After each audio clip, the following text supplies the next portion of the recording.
Hello students, electric charges and field class 12th के लिए MCQ करा रहे हैं और ये पार्ट 7 है। इससे पहले मैं पार्ट 6 तक वीडियो बना चुका हूँ जिसमें मैं क्वेश्चन नंबर 71 तक क्वेश्चन सॉल्व करा चुका हूँ। उससे आगे कंटिन्यू करते हैं 72 से। स्टार्ट करते हैं, क्वेश्चन पढ़िए। A thin semi circle ring of radius r has positive charge q. ये आपकी रिंग है, जिसकी सेमी सर्कल रिंग है, ये इसकी रेडियस आर है और इस पर क्यू चार्ज यूनिफॉर्मली डिस्ट्रीब्यूटेड है। The net electric field intensity ई, तो ये नेट इलेक्ट्रिक फील्ड इंटेंसिटी पूछ रहा है कहाँ पर, एट सेंटर ओ। तो ओ ये सेंटर है, इस वाले पॉइंट पर नेट इलेक्ट्रिक फील्ड इंटेंसिटी पूछ रहा है। चॉइस दे रखी है ये, ठीक है। तो शुरुआत करते हैं, इस क्वेश्चन को कैसे करेंगे। तो एक सबसे पहले हमें क्वेश्चन नंबर 72, हमें सबसे पहले एक सेमी सर्कल रिंग चाहिए। तो ये मैंने एक सेमी सर्कल रिंग बना ली।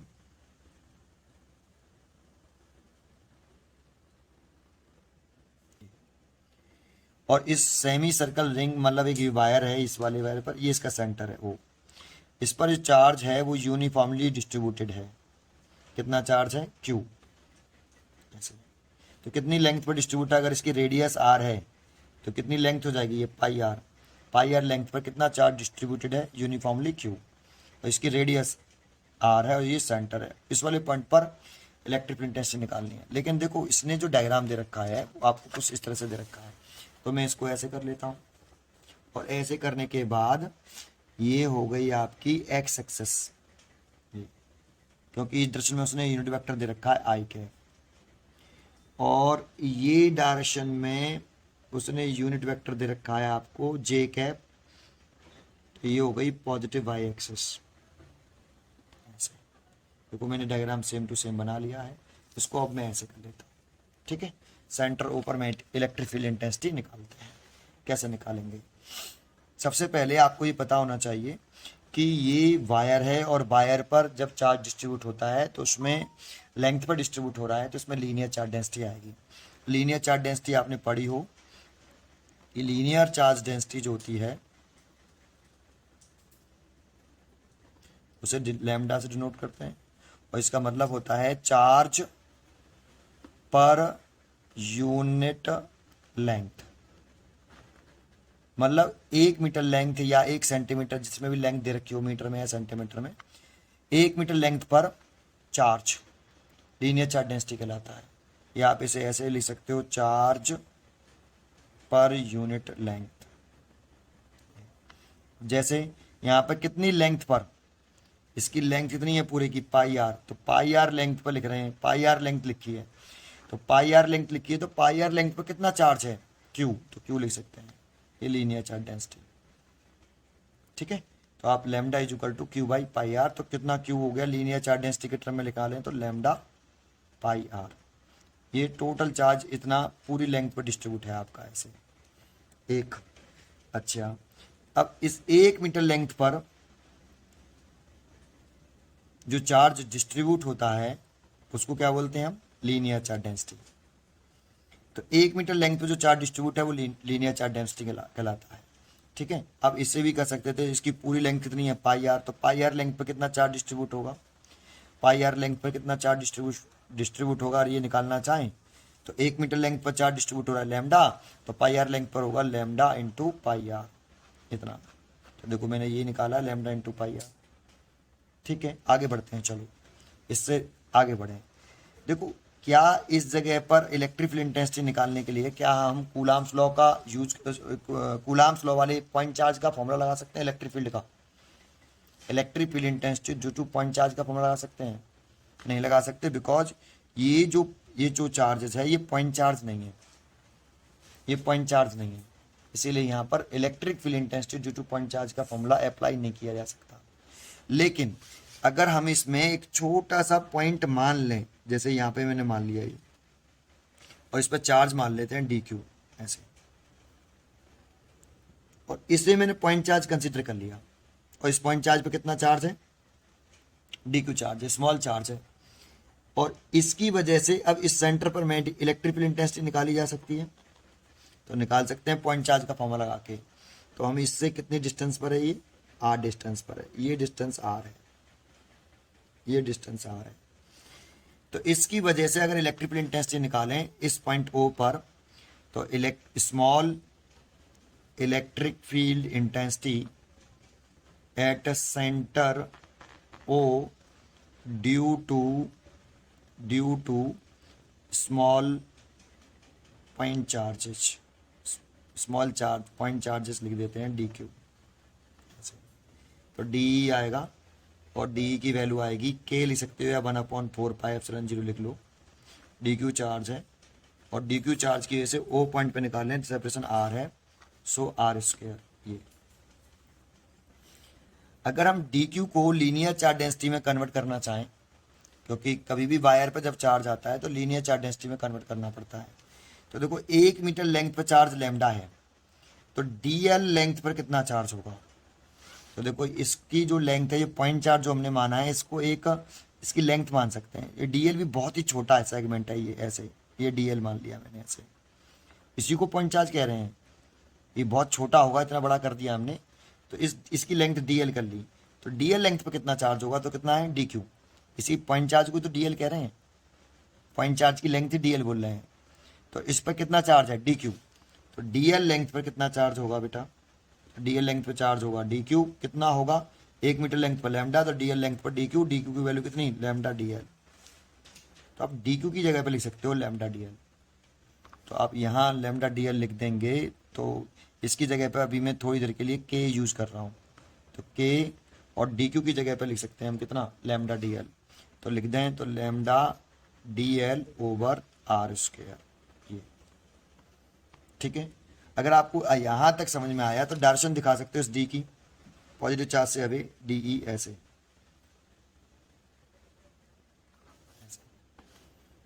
ठीक है। अच्छा, अब यहीं पर एक पॉइंट बहुत ही इंपॉर्टेंट पॉइंट है, उस पर कॉन्सेंट्रेट करना। देखो यहाँ बताता हूँ, ये मैंने सेमी सर्कल बनाया ऐसे और ये आपका सेंटर था ये वाला, यहीं पर तो मैंने एक स्मॉल सेगमेंट लिया था ऐसे, और इसकी लेंथ डीएल मानी थी। ये बहुत बड़ा बना दिया मैंने डीएल, इतना बड़ा नहीं बनाएंगे, बहुत ही छोटा सा बनाएंगे। कोई सेमी सर्कल है तो बहुत छोटा सा ऐसे ऐसे बनाएंगे, लेकिन बहुत बड़ा बना दिया समझाने के लिए, दिखाई नहीं देगा फिर। अब ये बताओ ये डीएल इस सेंटर पर इसके दोनों एंड कितने एंगल बना रहे हैं, तो इसके डीएल के दोनों एंडों को सेंटर से मिला लिया ऐसे। अगर ये लेंथ छोटी है तो ये एंगल भी छोटा होगा, ये डी थीटा मान लिया। और ये रेडियस होगी सर्कल की, ये भी रेडियस की सर्कल की रेडियस है, सेमी सर्कल की रेडियस है। तो एक फॉर्मूला पढ़ा हुआ आपने, angle is equal to arc by radius, arc by radius ये। तो एंगल कितना हो गया डी थीटा, और आर्क हो गई इसकी लेंथ डी एल, और रेडियस हो गई आपकी इसकी आर। तो यहाँ से आप डी एल निकाल सकते हो कितना, आर डी थीटा ऐसे।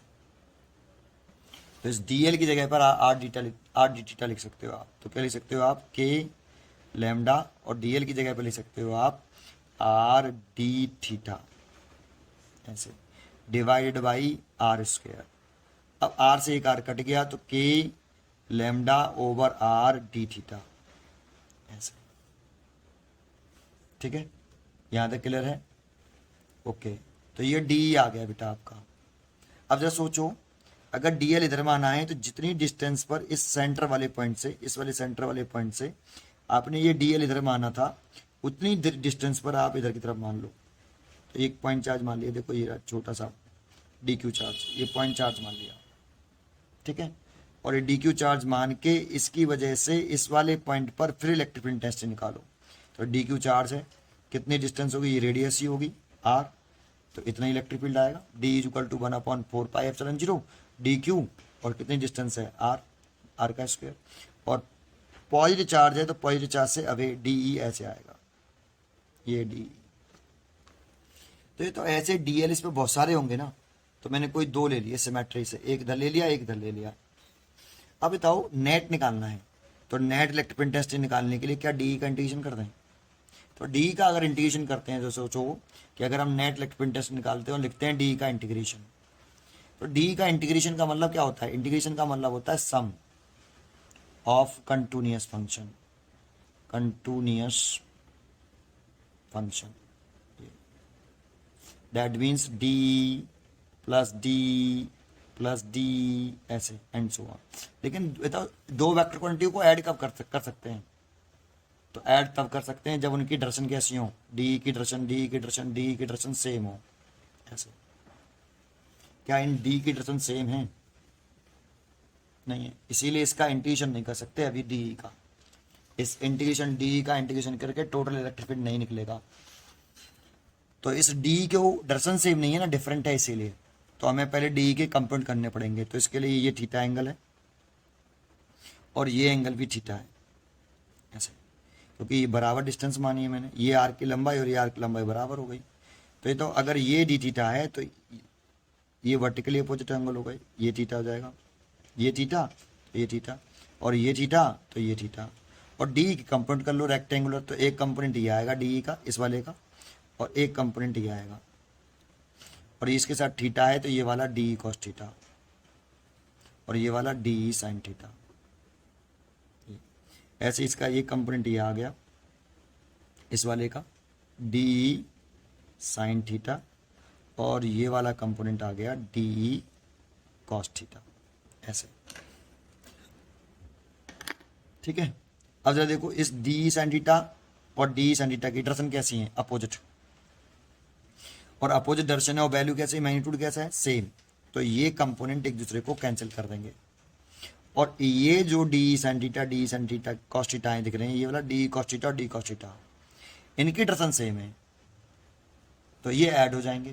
तो ऐड हो जाएंगे, इसीलिए नेट अगर हम इलेक्ट्रिक फील्ड इंटेंसिटी निकालना चाहें एट सेंटर, तो हम क्या कर सकते हैं, इस इज इक्वल टू इस डी कॉस थीटा का इंटीग्रेशन कर सकते हैं। सर ऐड करना है, दो दो कंपोनेंट नहीं होंगे बेटा ऐसे, क्या डी क्यू दो ही हैं? इस पूरे वायर पे जाने कितने डी क्यू हैं पॉइंट चार्जेस के रूप में, तो उन सब के इसे निकालेंगे तो सबका कंपोनेंट करेंगे, डी कॉस थीटा की डायरेक्शन सेम आएगी, तो डी कॉस थीटा का इंटीग्रेशन कर दो, क्योंकि यहाँ बहुत सारे डी कॉस थीटा होंगे बेटा, कितने होंगे पता नहीं, इसलिए इंटीग्रेशन का मतलब ही होता है सम ऑफ कंटिन्यूअस फंक्शन।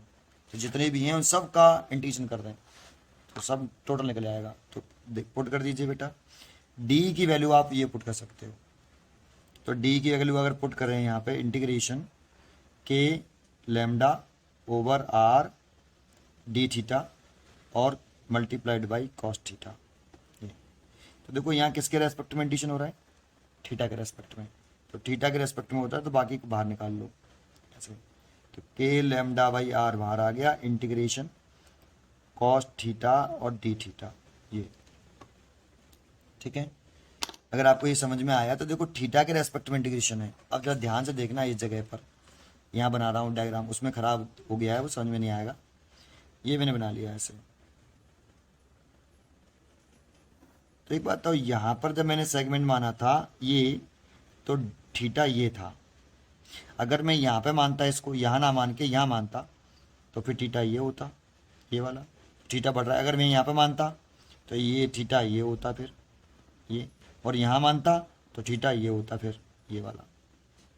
अगर ये डी क्यू चार्ज जो है मैं यहाँ ऐसे ऐसे ऐसे ऐसे बढ़ाता जाऊँ कि यहाँ पे मानना हूँ, यहाँ पे मानना हूँ, यहाँ पे मानना हूँ, यहाँ पे मानना हूँ, तो ये थीटा वेरिएबल है, कांस्टेंट है तो वेरिएबल है, और यहाँ से लेके यहाँ तक पूरा निकालना है।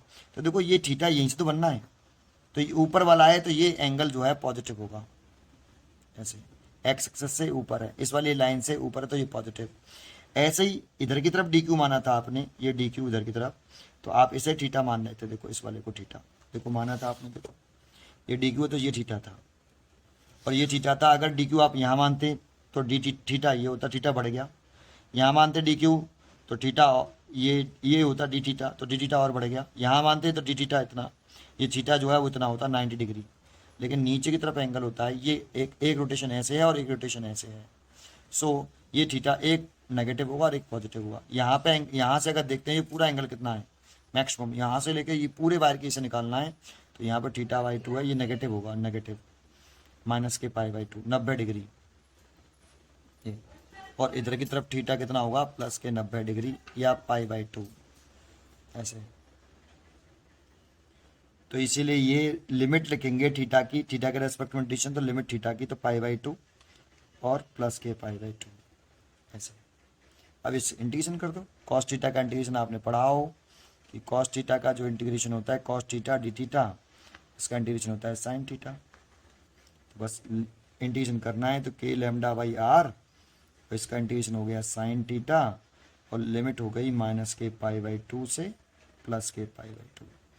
तो थीटा के रेस्पेक्ट में इंटीग्रेशन किया तो थीटा को रिप्लेस करके पहले अपर लिमिट माइनस लगा के लोअर लिमिट, तो k λ/r साइन π/2 माइनस लगा के साइन माइनस π/2। और आपने पढ़ा हो साइन माइनस के थीटा जो होता है वो माइनस के साइन थीटा होता है ऐसे।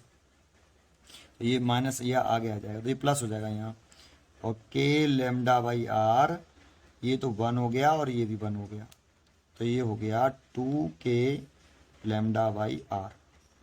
ठीक है, ये नेट इलेक्ट्रिक इंटेंसिटी आ रही है। लेकिन इसको आगे बढ़ाएं तो E is equal to 2k की वैल्यू कितनी 1/4πε0 और लैम्डा की वैल्यू कितनी, तो देखो लैम्डा की वैल्यू पूरे उस पर कितनी लेंथ पर, एल लेंथ पर कितना चार्ज है, तो एल लेंथ पर इतना चार्ज है, πr लेंथ है ना इसकी पूरे की, तो पूरा πr इस पूरी लेंथ पर कितना चार्ज है, तो लैम्डा इंटू πr। तो यहाँ से अगर लैम्डा निकालते हैं तो लैम्डा की वैल्यू कितनी आ रही है, लैम्डा की वैल्यू q/πr। तो लैम्डा की जगह पर आप लिख सकते हो q/πr, क्योंकि πr लेंथ पर q चार्ज है, तो lambda is equal to q/πr। तो लैम्डा की जगह पे आप पुट कर सकते हो, ये जो लैम्डा है इसकी जगह पे आप पुट कर सकते हो q/πr। और ये पहले से आ रहा है, देखो ये रहा एक आर, ये तो लैम्डा की जगह पुट किया ये वाला, और एक आर पहले से है देखो ये, तो इस 2 से ये 2 कट जाएगा, तो ये लिख सकते हैं ऊपर हो गया q और इस 2 से ये 2 काट देंगे तो 2π, एक पाई ये रहा और एक पाई ये रहा, तो पाई स्क्वायर हो गया है ना, पाई स्क्वायर हो गया और एप्सिलॉन 0 और आर स्क्वायर हो गया, आर का भी स्क्वायर हो गया, एक आर ये रहा एक आर ये रहा। तो ये वैल्यू आ रही है इलेक्ट्रिक फील्ड की। लेकिन एक बात बताओ, ये इलेक्ट्रिक फील्ड की डायरेक्शन कैसे होगी इस वाले इलेक्ट्रिक फील्ड की, तो ये वाला इलेक्ट्रिक फील्ड आपने कैसे निकाला, इसी से, तो इसी का सम करके निकाला, दैट मीन्स इसका सम करके निकाला। तो इलेक्ट्रिक फील्ड की डायरेक्शन ऐसे होगी बेटा, ये नेट इलेक्ट्रिक फील्ड इंटेंसिटी की डायरेक्शन हुई ये वाली। और देखना ये इधर की तरफ कौन सी एक्सेस है, पॉजिटिव वाई एक्सेस, तो इधर की तरफ कौन सी होगी, नेगेटिव वाई एक्सेस। और नेगेटिव वाई एक्सेस में यूनिट वेक्टर क्या होता है, माइनस का जे कैप। अगर इसे वेक्टर फॉर्म में लिखना चाहें तो E vector is equal to E और माइनस के जे कैप ऐसे, क्योंकि इस माइनस जे कैप और इसकी डायरेक्शन कैसी है, सेम है। देखो ई वेक्टर की डायरेक्शन जो है इधर की तरफ आ रही है और इधर है जे कैप पॉजिटिव, तो इधर की तरफ माइनस के जे कैप होगा ऐसे, तो माइनस के जे कैप और ई वेक्टर डायरेक्शन सेम है। तो यूनिट वेक्टर किसी अंडर वेक्टर डायरेक्शन को रिप्रेजेंट करता है। तो ई की वैल्यू अगर पुट कर दें यहाँ ये वाली, तो माइनस के q/2π² ε0 r² और जे कैप, ये आंसर होगा। ठीक है, तो आप चेक करिए, इसका डी चॉइस है, माइनस का q 2π² ε0 r² जे कैप। ठीक है, चलिए ये क्वेश्चन नंबर 72 हो गया। 73 क्वेश्चन की तरफ चलते हैं। तो क्वेश्चन नंबर 73, ये वैसे 12th के लेवल का नहीं है, ये कंपटीशन लेवल का क्वेश्चन है। ये आपको दे दिया है क्वेश्चन यहाँ, ये कंपटीशन में आया है, ठीक है, नहीं नीट वगैरह का क्वेश्चन है, नीट का या फिर जेई का। ठीक है, चलिए क्वेश्चन नंबर, लेकिन ये 12th की बुकलेट है, पूरी 12th की बुकलेट में दे रखा है। 73 देख रहे हैं, तो क्वेश्चन नंबर 73 पे ध्यान दें बेटा। 73 कह रहा है, for a point charges a graph between electric field versus distance is given by. तो देखो एक पॉइंट चार्जेस है, उसने बोला फॉर अ पॉइंट चार्जेस, और इससे इस वाले पॉइंट पर ए आर डिस्टेंस पर इलेक्ट्रिक फील्ड इंटेंसिटी का फॉर्मूला जानता है। अगर ये पॉजिटिव है तो इलेक्ट्रिक फील्ड इंटेंसिटी की डायरेक्शन ऐसे, और वैल्यू कितनी होती है 1/4πε0 q/r²। तो ई का आर के साथ कैसा रिलेशन है, स्क्वायर के साथ इनवर्स रिलेशन है। अगर आर इंक्रीज होगा तो इलेक्ट्रिक फील्ड डिक्रीज होगा। बस इस कंसेप्ट से आप कर लो, है ना। तो इसका ग्राफ जो आएगा वो इस तरह से आएगा। इनवर्स रिलेशन होता है तो ये आर है और ये इलेक्ट्रिक फील्ड है, और इनवर्स रिलेशन है तो इसका ग्राफ ऐसे बनेगा। क्योंकि इस वाले पॉइंट पर आर की वैल्यू डायग्राम जितना बन गया, इसलिए चॉइस हो गई देखो बी। ये है नहीं है, ये है नहीं है, ये है नहीं है, ये है, ठीक है, इनवर्स रिलेशन है।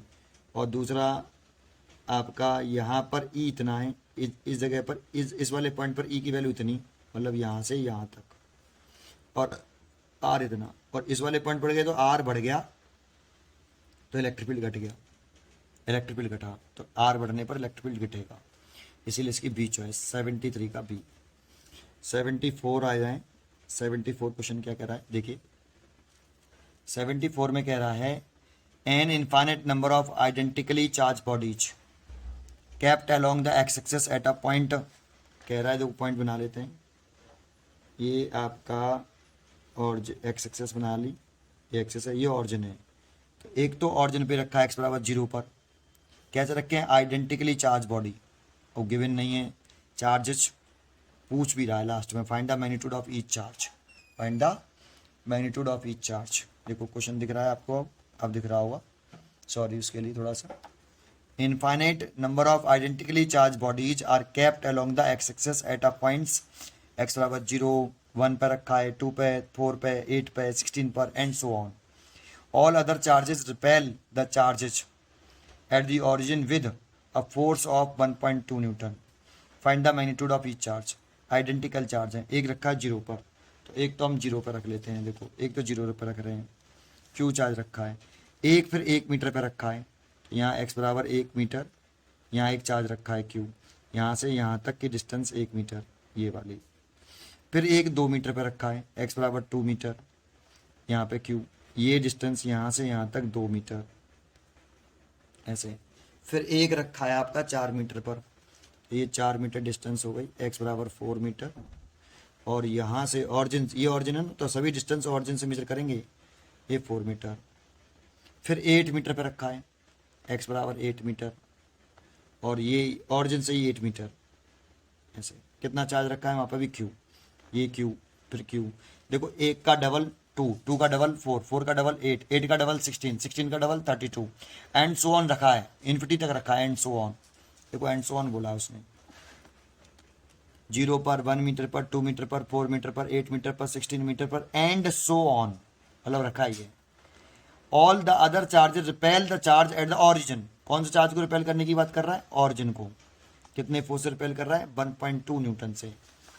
तो ये इस पर जो नेट फोर्स लग रहा है इधर की तरफ, इधर की तरफ, वो नेट फोर्स दे रखा है आपको क्वेश्चन में, कि नेट फोर्स इस ऑरिजिन वाले चार्ज पर नेट फोर्स दे रखा है, वो 1.2 न्यूटन है। ये सारे मिलकर चार्ज इस वाले चार्ज को, ऑरिजिन वाले को, इतने फोर्स से रिपेल करते हैं, ठीक है। Find the magnitude of each charges, each charge मतलब क्यू की वैल्यू पूछ रहा आपसे, ठीक है। तो निकाल लीजिए एक एक करके। ये वाला क्यू चार्ज इसको रिपेल कर रहा है, तो देखो ये वाला इस पर फोर्स लगाएगा एक ऐसे, फिर ये वाला भी फोर्स लगाएगा ऐसे, फिर ये वाला भी फोर्स लगाएगा ऐसे, फिर ये वाला भी लगाएगा, तो सबकी टर्न सेम है, सब ऐड कर लेंगे, नेट फोर्स निकाल देते हैं सीधा, सीधा नेट फोर्स निकाल देते हैं, नेट फोर्स, क्योंकि सबकी टर्न सेम आ रही है, तो आप ऐड कर सकते हो नेट फोर्स। ये वाला चार्ज और इस चार्ज के बीच में कितना फोर्स लगेगा, इन दोनों के बीच में, अगर इन दोनों चार्ज के बीच में फोर्स लिखे हैं तो के, ये 1/4πε0, दोनों चार्ज का मल्टीप्लाई कूलम्ब लॉ लगा रहा हूँ, तो Q into Q, Q square, और इन दोनों के बीच की शॉर्टेस्ट सेपरेशन कितनी है, 1, तो 1 का स्क्वायर, ये कूलम्ब लॉ लगा दिया, और डर्सन ऐसे आई। अब इसके और इसके बिटवीन, क्योंकि किस पर फोर्स पूछ रहा है, ऑरिजिन वाले पर, तो इसको तो रखना ही रखना है। ये वाला क्यू चार्ज ऑरिजिन वाले चार्ज पर कितना फोर्स लगाएगा, तो अब ये इन दोनों के बीच में फोर्स पूछ रहे हैं, इन दोनों चार्ज के बीच में, तो प्लस प्लस क्यों कर रहे हैं कि डायरेक्शन सेम आएगी दोनों की, रिपेल, ये वाला चार्ज भी इसको रिपेल करेगा, इस डायरेक्शन में सेम आएगा डायरेक्शन, तो ऐड कर सकते हैं, तो क्यू और दोनों चार्ज का मल्टीप्लाई, तो क्यू स्क्वायर, और सेपरेशन कितनी है, इन दोनों चार्ज की सेपरेशन कितनी है, 2 मीटर, तो 2 का स्क्वायर ऐसे, प्लस ये, अब ये वाला चार्ज भी इस चार्ज को रिपेल करेगा, ये वाला चार्ज, और इस पर कितना फोर्स लगाएगा इधर की तरफ, क्योंकि इसी पर नेट फोर्स पूछ रहा है, दे रखा है ऑरिजिन वाले पर, तो इस ये चार्ज इसको रिपेल करेगा, तो कितना के क्यू स्क्वायर ओवर, इन दोनों के बीच की सेक्शन लिखेंगे आप, इन दोनों के कितनी है, 4, 4 का स्क्वायर करेंगे तो 16 हो जाएगा, वैसे तो 4 का स्क्वायर लिख लेता हूँ, चलो ऐसे ही ये प्लस के क्यू स्क्वायर डिवाइड बाई 8 का square and so on infinity तक है ऐसा। तो सॉल्व कर लो इसे। इसमें से के क्यू स्क्वायर तो कॉमन आ गया, देखो ये हो गया 1, ये हो गया 1/4, ये हो गया 1/16 और ये हो गया 1 कितना 8 का square 64 and so on infinite. अब देखो ये जीपी बन गई आपकी, ये सम है। जीपी का एक फॉर्मूला आपको मालूम हो कि एस इनफाइनाइट, एस मतलब सम, ये और ये लिख रहा हो A plus A R square plus A R Q and so on infinity series हो इनफाइनाइट। इसको बोलते हैं हम फर्स्ट टर्म, इसको बोलते हैं फर्स्ट टर्म। इसका इसमें डिवाइड करें तो जो उसको बोलते हैं हम कॉमन रेशियो। इसका इसमें डिवाइड करेंगे तो ए आर में ए का डिवाइड करें तो कितना है आर। इसका इसमें डिवाइड करें तो ए R square divide by A R तो आर आया। इसका इसमें डिवाइड करें तो आर आएगा। अगर ये सेम आ जाए तो ये r in G P, r in G P.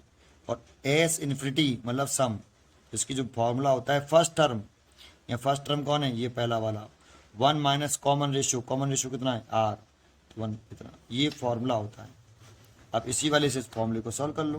देखो ये तो फर्स्ट टर्म हो गया आपका, इसको तो फर्स्ट टर्म बोल देंगे हम। और इसका इसमें डिवाइड कर रहे हैं तो 1/4, इसका इसमें डिवाइड कर रहे हैं तो 1/4, तो कॉमन रेशियो 1/4 आ गया। तो आप इस वाले फॉर्मूले को लगा दो, आर इन जी पी है ये, इस वाले फॉर्मूले को लगा लीजिए आप। तो करिए, देखो इसको आगे सोल्व करें तो के क्यू स्क्वेयर और इसको फर्स्ट टर्म हो गया 1 और कॉमन रेशियो आ गया 1 माइनस 1/4। और इसको और आगे बढ़ाएं तो के क्यू स्क्वेयर, 4 अगर नीचे से एलसीएम लेंगे तो 4 ऊपर पहुंच गया और 3 ऐसे। और इस एफ नेट की वैल्यू रखी उसने 1.2 न्यूटन, इधर के 1.2 न्यूटन, ठीक है। तो 1.2 न्यूटन लिख लो इसकी जगह पे। तो इसे सॉल्व कर लेते हैं आगे। सॉल्व कर लें तो 12/10 हो गया ये। और इसकी जगह वैल्यू कितनी होती है 1/4πε0, इसकी वैल्यू होती है 9 × 10⁻9। और ये क्यू स्क्वायर है और ये 4/3 है। तो देखो 4 से ये कट गया 3 बार और 3 से ये कट गया 3 बार और 3 से ये कट गया, खत्म। तो इधर बचा 1/10, देखो ये बचा 1/10 और इधर बचा is equal to q square into 10⁻9। तो ये क्यू स्क्वेयर इजुकल टू नीचे ले आए इसको, तो ये 10⁻10 हो गया।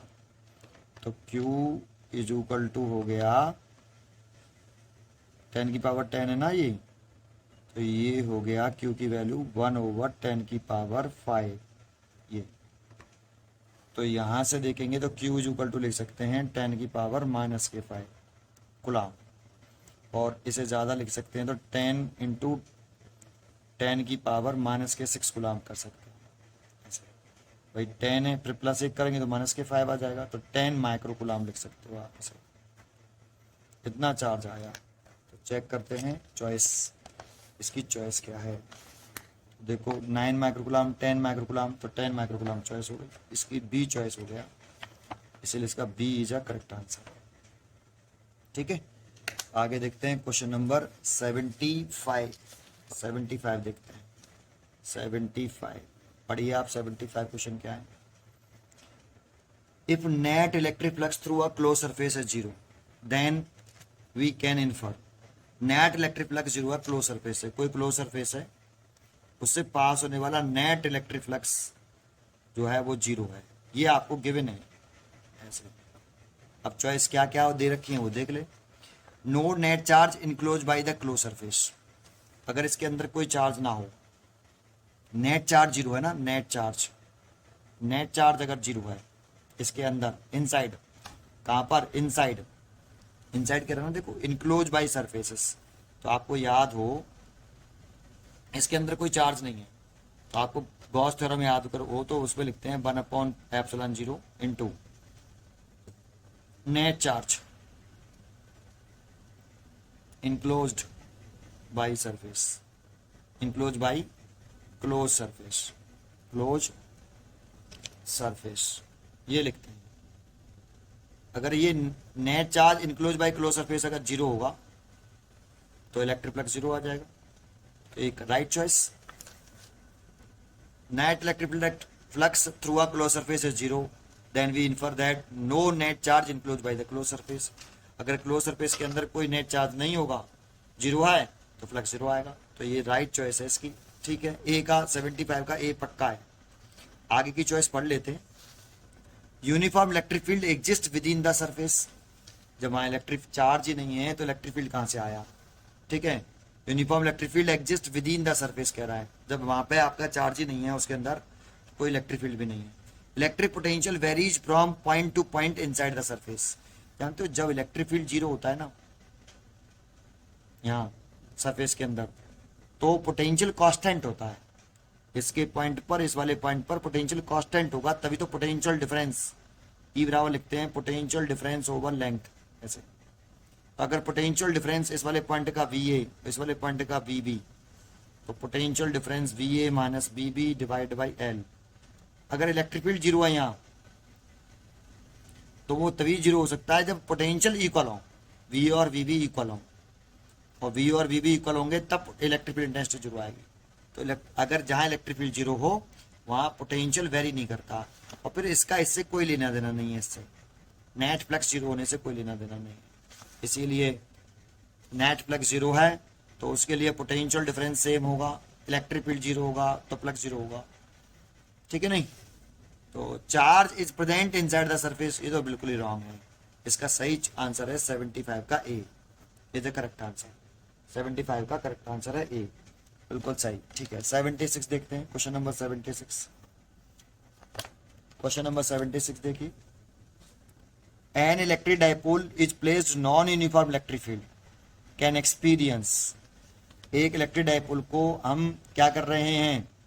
प्लेस कर रहे हैं non uniform electric field. Important है non uniform. Can experience a force but not a torque, a torque but not a force, always a force and a torque, neither a force nor a torque। देखो पहले इसको समझ लो। Non uniform electric field में रख रहा है, किस में रख रहा है? Non uniform electric field. यहां करते हैं 76। तो देखो ये इलेक्ट्रिक फील्ड मैंने नॉन यूनिफॉर्म बना लिया ऐसे।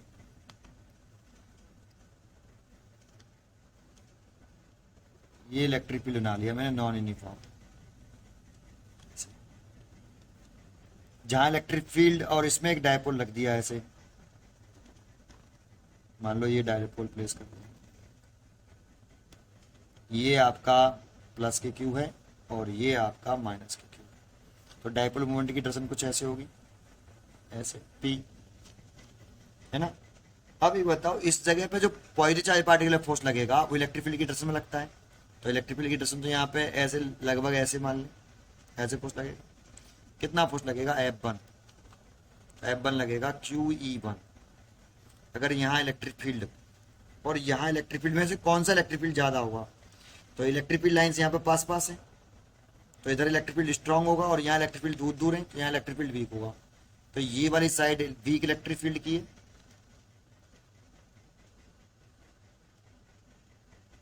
और ये वाला साइड स्ट्रांग इलेक्ट्रिक फील्ड की है, स्ट्रांग इलेक्ट्रिक फील्ड ऐसा।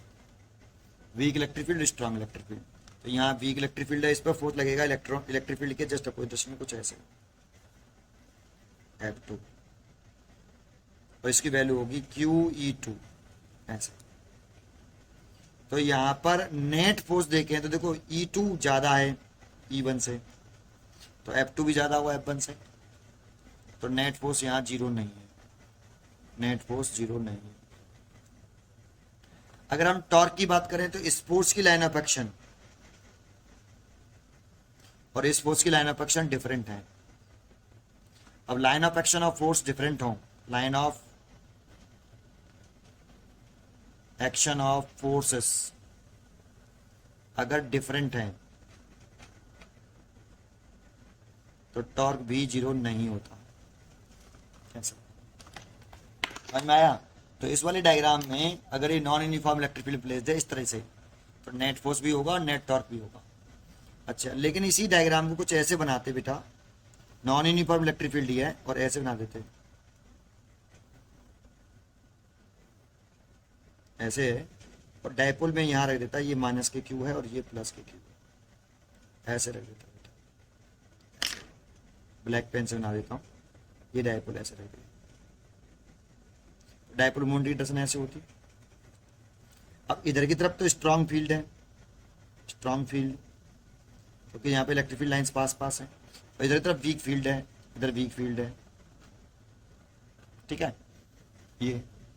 लेकिन इसमें तो पॉजिटिव चार्ज पे फोर्स लगता है इलेक्ट्रिक फील्ड की डायरेक्शन में ऐसे, तो इसमें फोर्स लग गया F1 QE1, और इस पर फोर्स इलेक्ट्रिक फील्ड के अपोजिट डायरेक्शन में, तो ऐसे F2 is equal to QE2, और E2 बढ़ाए E1 से, तो F2 बड़ा होगा F1 से, F2 बड़ा हुआ F1 से, तो यहाँ पे नेट फोर्स निकालेंगे तो वो जीरो नहीं आएगा, क्योंकि F2 बड़ा है F1 से, डायरेक्शन अपोजिट है, F2 बड़ा है F1 से, तो ये डायपोल ऐसे मूव करेगा, ट्रांसलेशनल मोशन ऐसे, ठीक है। लेकिन यहाँ टॉर्क क्या है, टॉर्क जीरो होगा यहाँ पर, बिकॉज इस फोर्स की अगर हम लाइन ऑफ एक्शन बना रहे हैं ये रही, और इस फोर्स की लाइन ऑफ एक्शन आ रहे हैं ये रही, तो एक ही लाइन आ रही है, line of action of force समझते हो। अगर फोर्स ऐसा लग रहा है तो फोर्स की डायरेक्शन में एक लाइन ड्रॉ कर दो, तो यहाँ पे दोनों फोर्सों की लाइन एक ही आ रही है ऐसे, तो यहाँ line of action of force कैसा है, सेम है। यहाँ पर line of action of forces same आ रही है, एक ही लाइन आ रही है, तो इसमें टॉर्क जीरो होगा। जानते हो line of action of force same होती है तो perpendicular distance between two forces जो होती है वो जीरो होती है, perpendicular distance between two forces zero होती है, और परपेंडिकुलर डिस्टेंस बिटवीन टू जो फोर्स जीरो होगा तो टॉय is equal to magnitude of force either force into perpendicular distance between two forces होता है। अगर ये जीरो होगा लाइन ऑफ एक्शन सेम तो टॉर्क जीरो आ जाएगा, तो टॉर्क जीरो आ जाएगा, तो टॉर्क जीरो आ जाएगा, ठीक है। तो इस वाले केस में टॉर्क जीरो है, तो यहाँ पर भी नॉन यूनिफॉर्मिटी फील्ड है, यहाँ पर भी नॉन यूनिफॉर्म इलेक्ट्रिक फील्ड है। टॉर्क मे और may not zero, but net force 100% zero नहीं होगा। नॉन यूनिफॉर्मिटी फील्ड में अगर डायपोल प्लेस्ड है तो नेट फोर्स जीरो नहीं होगा 100%, टॉर्क जीरो हो भी सकता है और नहीं भी हो सकता है, तो चेक कर सकते हैं, बेस्ट चॉइस चेक करनी होगी। A force but not a torque, a torque but not a force, always force and torque, neither a force nor a torque, तो ये तो गलत है। A torque but not net force, ये भी गलत है। यहाँ कह रहा है a force but not a torque, always a force and torque, तो ये जो क्वेश्चन दे रखा है ये इनकम्प्लीट क्वेश्चन है, ये पूरी जानकारी देनी चाहिए थी, बट इसमें बेस्ट चॉइस लगाएं तो हमें सी सही लगेगा, क्योंकि इस वाली कंडीशन में हम कह सकते हैं, हमें ये नहीं बोला कि इलेक्ट्रिक डाइपोल जो है वो इलेक्ट्रिक फील्ड के एक इलेक्ट्रिक फील्ड के अलाइन है, ये बोला नहीं है, तो यही वाला बोलेंगे। तो फर्स्ट वाली जो है नेट फोर्स और नेट टॉर्क बोथ, ये वाला, इसीलिए इसकी जो चॉइस करेक्ट हो सकती है वो सी, 76 का सी, 76 का सी, ठीक है। अब देखो इसमें 77 है, 78, 79, 80 और 81, 4-5-6 क्वेश्चन और है, वो नेक्स्ट लेक्चर में देखेंगे। ये देखो मैंने कंप्लीट करा दिया बेटा, ये आपकी इस बुक के जितने भी क्वेश्चन थे, आपको 71 क्वेश्चन थे, ये मैंने आपको कंप्लीट करा दिए हैं इसके। अब मैं दूसरी बुक के कराऊंगा आपको, ये 12th की ही बुक है बेटा। अब मैं एक और 12th दूसरी बुक जो सैम्पल पेपर आ रहे हैं, सैम्पल पेपर हैं, और एक और बुक दूसरी बुक के मैं इसी टॉपिक के फिर क्वेश्चन कराऊंगा आगे। और देखो इसके बाद यहाँ केस बेस्ड क्वेश्चन हैं, ये भी कराऊंगा, केस बेस्ड क्वेश्चन हैं आपके, ये केस बेस्ड क्वेश्चन दे रखे हैं, असेसर रीजन क्वेश्चन भी दे रखे हैं, है ना, ये भी कराऊंगा मैं आपको, ठीक है, नेक्स्ट लेक्चर में। पहले इसको ख़त्म करेंगे फिर नेक्स्ट बुक देखेंगे। थैंक यू, पढ़ते रहिए एंड खुश रहिए।